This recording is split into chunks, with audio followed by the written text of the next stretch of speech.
একজন প্রবাসীর স্বপ্ন কতটুকু জানেন? একজন প্রবাসীর স্বপ্ন এতটুকু,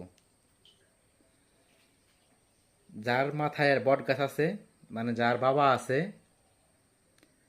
তার স্বপ্ন সুন্দর গাড়ি সুন্দর নারী। বট গাছ তো ছায়া আছেই, সমস্যা নাই। আর যার বট গাছ নাই, মানে যার বাবা নাই, তার স্বপ্ন সেম স্বপ্ন, সুন্দর গাড়ি সুন্দর বাড়ি সুন্দর নারী।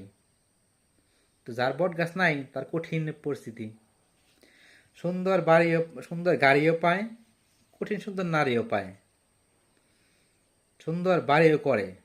তখন ওই বাড়িতে, মানে ওই বাড়িটা করতে করতে একজন প্রবাসীর প্রায় তার জীবনটা যাওয়ার পথে।